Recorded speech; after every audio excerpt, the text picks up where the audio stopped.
You're listening to Three Kitchens Podcast, hosted by home cooks Erin Walker and Heather Dyer. We're on a mission to inspire you to try something new. Let's all learn to cook better and eat great food.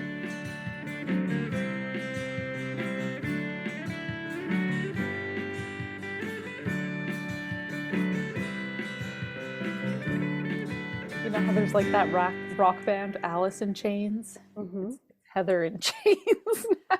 Completely different, isn't it? A very different, Probably a different meaning behind different it. genre. Oh, for sure. This is midlife lady who needs to put her reading glasses on a chain around her neck because she keeps losing them. That's what my chains are for. What are those like developmental milestones? Heather, Yeah. you've reached a developmental milestone with your glasses chain. Oh, God. All right. Okay.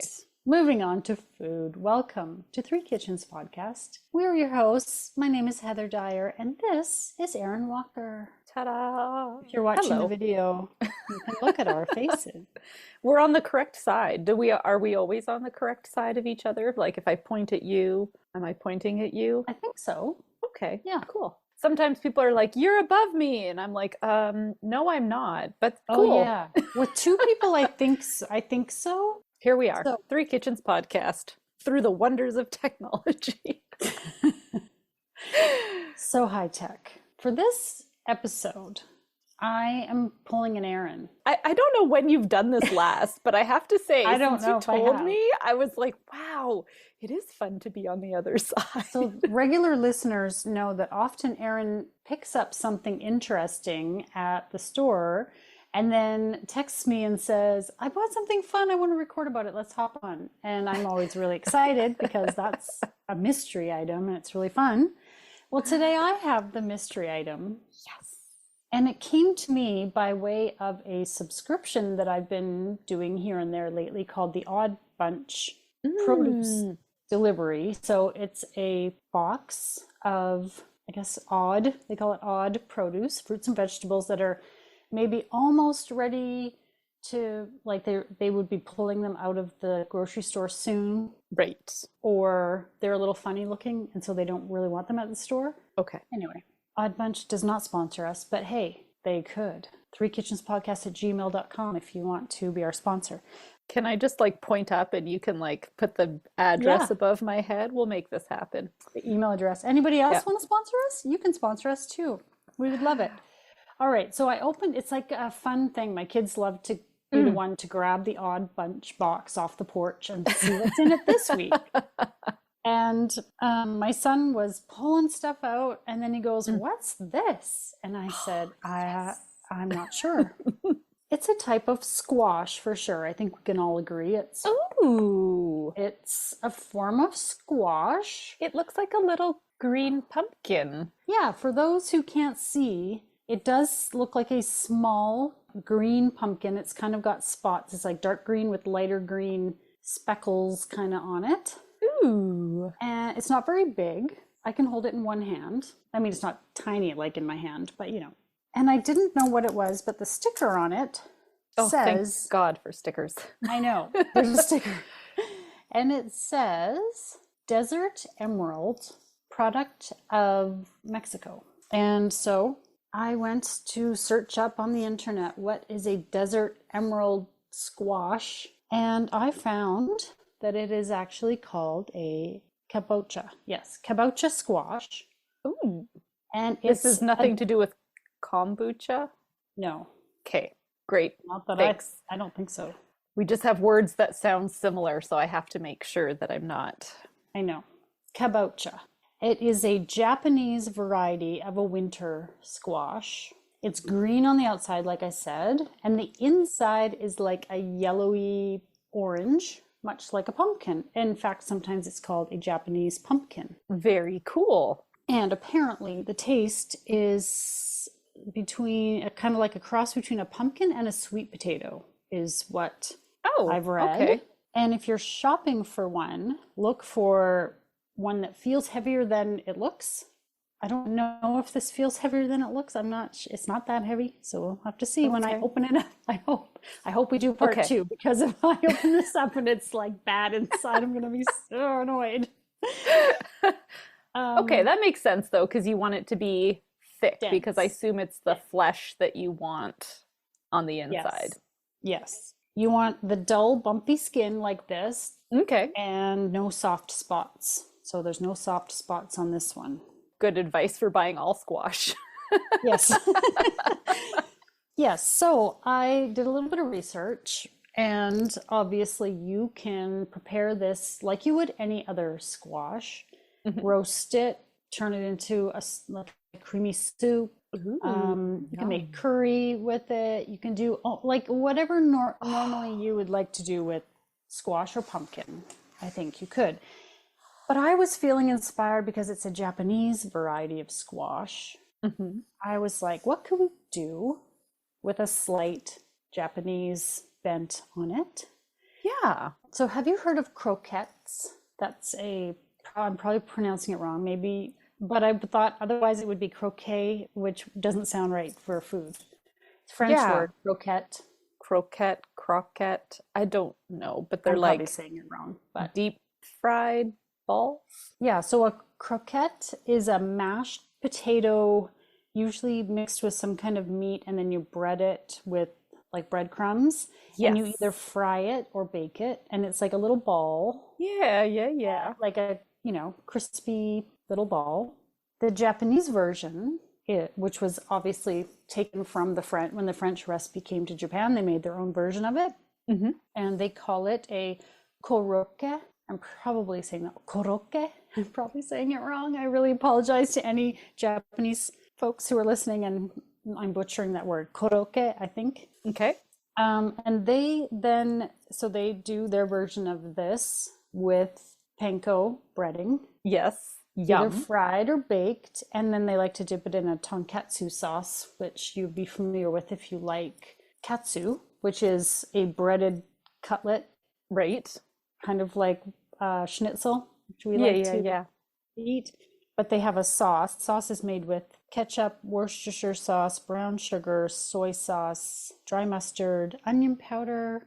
It's kind of just a savory little barbecue, kind of like barbecue sauce. I was gonna say, I've made a sauce extremely similar to what you just described to put on salmon and grill on the barbecue, and it's delicious. Mm-hmm. Mm, I would say it's kind of like a Japanese barbecue sauce. In fact, totally. none of those ingredients are particularly Asian. There's soy sauce in there, but otherwise it's kind of like Yeah. barbecue sauce. Anyway, so I thought maybe I could do korokke with my squash instead of mashed Yes. potato.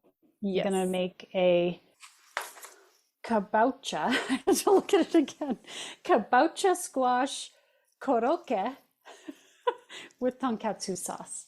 And I'm gonna bake them, not fry them, because Okay, that was my number one question since we hate deep frying. unless I'll make them up and I'll test bake. If the Okay. baking is not working, I will take one for the team and fry them. You know what? I bet you can do this baking just as well as frying, just based on the shape of them. It's like making a meatball. You can fry it in the Yeah, pan or you can bake it in the oven. They both work just yeah. fine.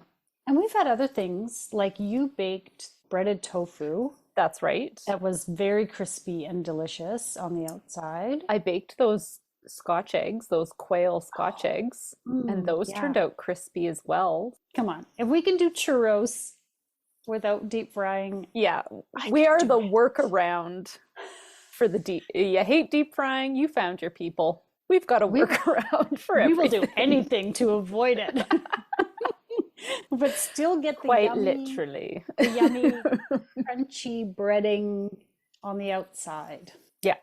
Yeah, so that's Mm, my plan for my mystery item from my Odd Bunch box. I can't wait to cut into it and this see. Oh, is fun.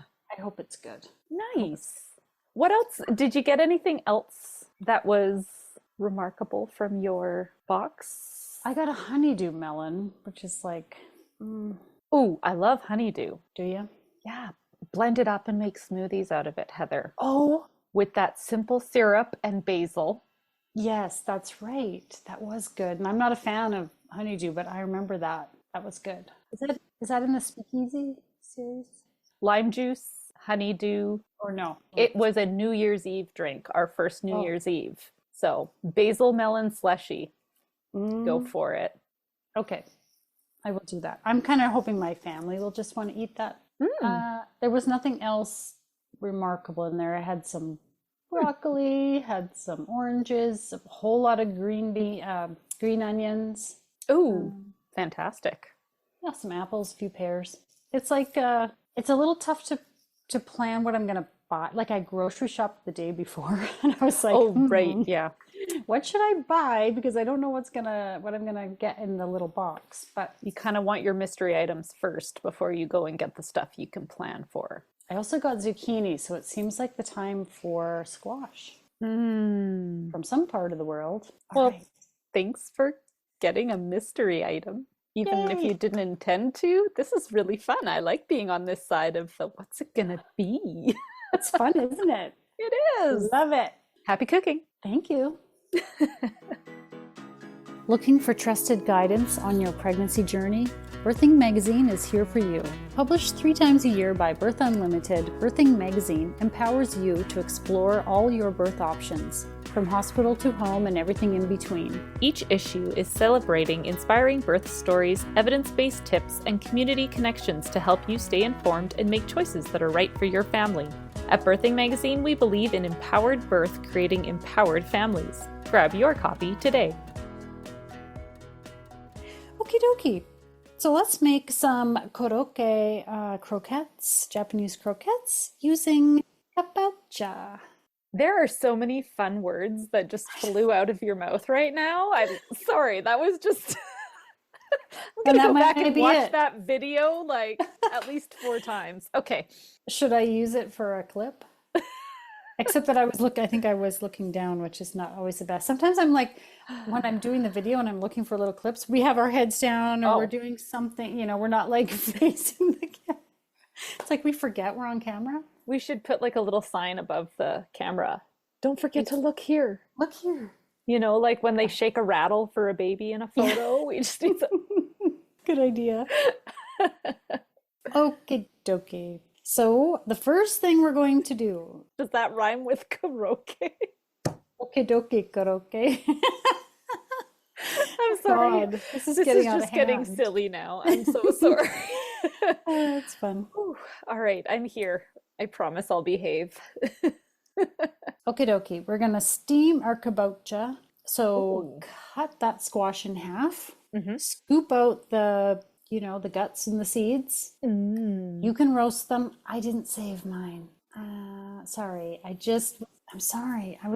I looked at them and I was like, oh, it can't be. Because it's a very tight knit. I gotcha. Yeah. What do you call that in the middle? The pith or something? I don't know.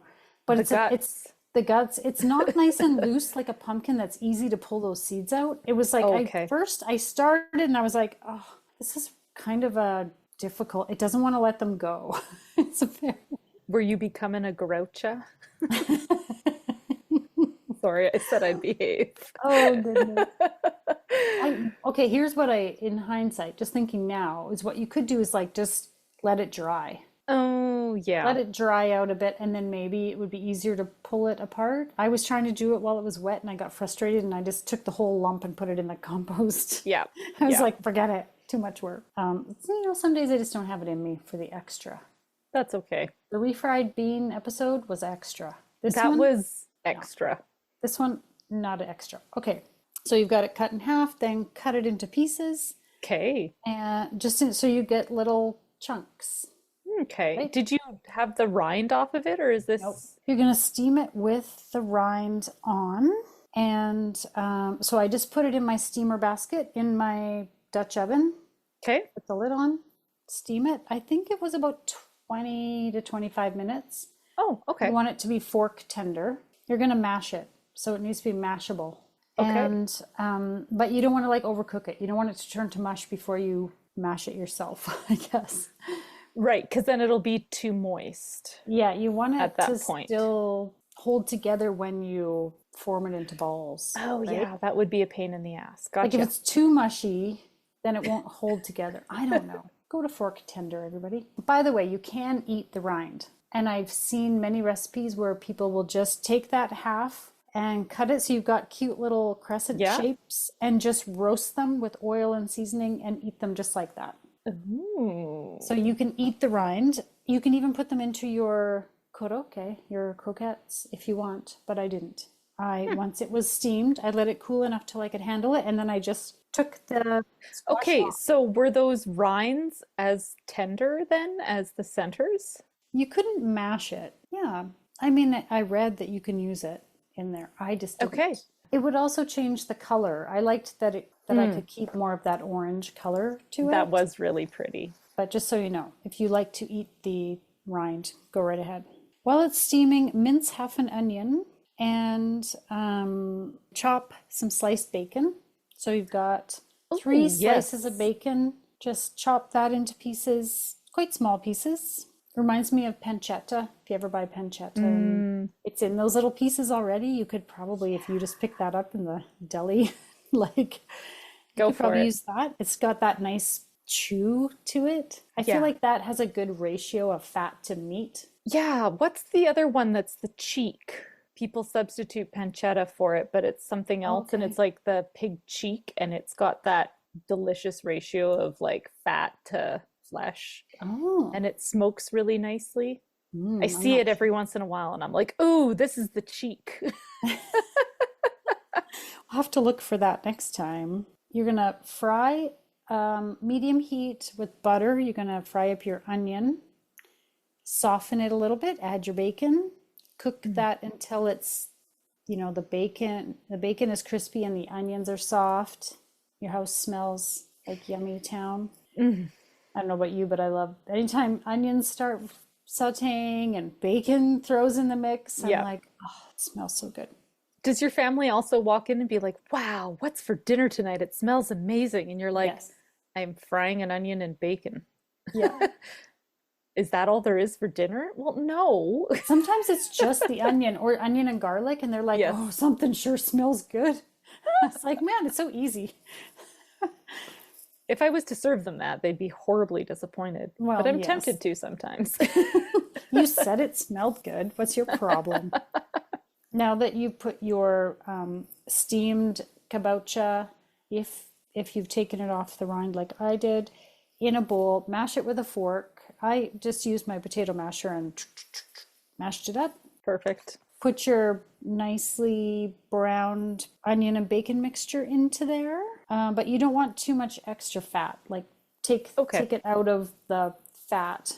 You don't need to like drain it on paper towels, but don't put all the fat in with, you know what I mean. Gotcha. A little bit of kosher salt and black pepper. Combine it all together, and then you're just going to use your cookie scoop to make balls. It says here 15 to 18 balls with half a kabocha. I used the whole kabocha because it's quite small. I'm like, Yeah, half, they're what's the point? You're not going to get very many with that.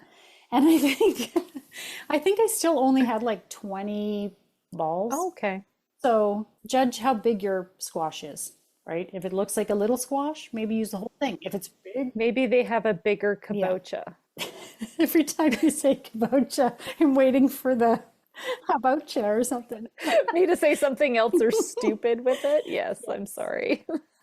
Okay, now you've got your little balls, put them on a baking sheet and cover it with plastic or something, another tray maybe on top, and put it in the Mm, fridge for about 15 minutes to firm them up. okay. Then make a little egg wash, beaten egg with some water, and then have your flour and then your panko crumbs because you're going to do the flour egg panko on the pan and then they're going to be baked. Of course, you could fry them, but I baked them. Before you bake them, after you have done your flour egg panko, put them all nicely on your tray, put them back in the fridge again for 15 minutes, which Okay. apparently helps the flour absorb moisture. Mm, And I'm not sure if it helps in baking, but it helps in frying because it doesn't splatter as much apparently. okay, So, I can see where we're going with this. Yep. yeah, so since I'm baking, I'm kind of following the recipe up until the point of frying, and then I'm going to put them in the oven and do this. That was That's how I cook. Oh, please let it work. So I baked them at three, I believe 350. Double check the recipe that I'll post. Okay. I have it written elsewhere. I don't know why I don't have it right here. Until they look kind of, they're turning a little bit brown. So they started out as balls, but after I sort of made them, like got them all covered, I sort of flattened them because I pictured them being like a little nugget as opposed to a ball. And I thought with a bit more surface area on the pan, it might crisp up a bit better in the oven. Yeah, yeah. I don't know if that's true, but that's kind of what I did. So they were sort of like a ball that I flattened. They were like little nuggets. I like that. Like a little disc, like a slider. Yeah, kinda. Yeah. So that's what I did. They didn't turn as nice and brown as what you might expect from like a fried one. I meant to ask, did you put anything in the flour to season it or in the panko? Oh, good question. I did not season the flour. Normally I would, and I thought about it. I stood and I went, do I season this? But I realized the panko that was in my pantry was seasoned. Ah, gotcha. And when I pulled it, I was thinking it was not, but when I pulled it out, I was like, oh, okay, this is already seasoned. So I'm just going to go with that. Okay. But in the end, I don't know what you thought, but I thought they could have used a bit more salt. Like I thought they were the squash itself was a little under seasoned, but I thought with the bacon it would be good, but I felt something was just kind of like missing. So maybe seasoning the flour would help that a little bit. I don't know. What did you think? So when we exchanged food, because this was on food exchange day, we went to the park. Everybody be jealous. We sat with the birds and we saw the coyotes. The coyote that was freaking out and running past. So by the time I got home, I wanted them heated up. I popped them in the little Wonder Oven, set them on toast, and they browned up, I think, really good in there. Because when you first took them out, they were very pale. That's a good way to put it. And so I was like, well, I'm going to put them in the little oven and heat them up. And so I put them on a higher heat because I was like, oh, if they were supposed to be fried, I bet they were at like 400. So I put it on at like 400 and baked them for like 10 minutes. And they browned up really nice. And then I ate them really fast while they were really hot because I hadn't had anything to eat that day yet. And I was like, oh my God, I want these little squash balls. I thought they were really good. I wonder if just adding something more in the seasoning. Yeah, that's what I thought.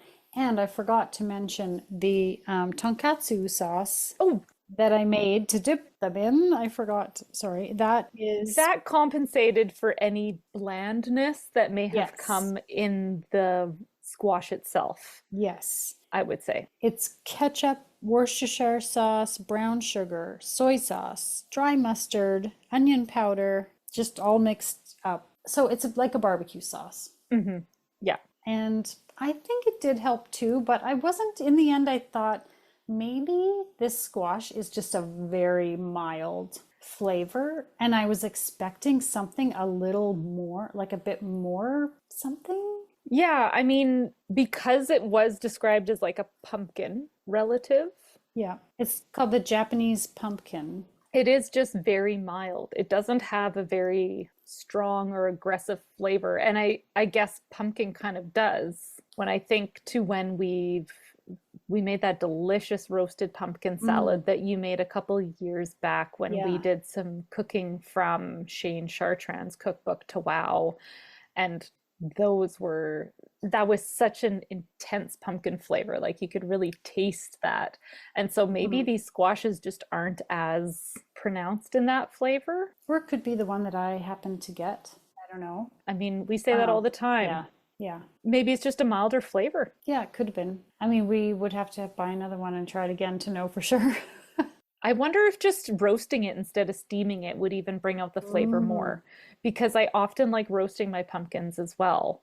I wonder if that would change the flavor profile. Even for baking, I roast. Even for baking, I roast my pumpkins. And then puree it. Yes, good point. Yeah. Yeah. So I'm doing one of these again. I don't know. Like the dog in the Grinch Who Stole Christmas. He's sitting on the back of the sled. And he's like. So, I mean, they were good. I ate them and I enjoyed them, but it wasn't quite the yum yum that I was hoping they were going to be. And I mean, let's be honest, they probably do have a better flavor if you fry them. Everything tastes good Well, fried, even though we hate the act of frying as a cooking method and the mess it makes and everything. I bet you they taste you know, because you a made little them better into that like way. little patties, I wonder if you could just pan fry them like that. Makes me think of like a chicken parm or eggplant parm, right? Yeah. Where then you put it into a pan and fry it and then bake it. I wonder if that would add a little bit more flavor to that oil, crispen and brown up the edges, and Mm-hmm. then just heat it through in the oven. Yeah. Maybe. Yeah, I agree. I think there's probably different ways to get a bit more flavor out of it. But I'm going to be picking up a kabocha for sure now because I know what it is and I don't think, oh no, what's going to be in there? Even though I don't know why I would be afraid of it beforehand, but you wouldn't. I wouldn't, right? Like It's it's a one of very those things unassuming that's little yeah, squash. he's just a friendly little guy. You betcha she'll cook a kabocha. She's on it. I liked them. I thought they were really tasty. I thought it was really smart to put the bacon in there. It added great texture. I think overall, it just wasn't as wow as Hmm. it was fine. It was fine. I even think that a sweet potato would have better flavor A sweet than potato a would be kabocha. more flavorful. If you don't like some people are really opposed or find the flavor of those pumpkins and sweet potatoes too strong. Maybe this is Mhm. for them. Yeah, it's just Yeah, more mild mannered squash. much more polite. It's a little laid back, you know. He's been on the coucha too long. Okay, that's good. I'm That's enough sorry. now. Okay, We're done. we're done here. Sorry. And now for the fine print. Links to recipes and other things we talked about in this episode can be found on the show notes or our website, www.threekitchenspodcast.com. Come say hello on Instagram, Facebook, Threads, YouTube, and TikTok. We'd love to connect. And if you enjoy the show, pass it on. Word of mouth is the #1 way people learn about new podcasts. Thanks for listening. Can you tell me about your kabocha? Ooh, good one. Kabocha, kabocha.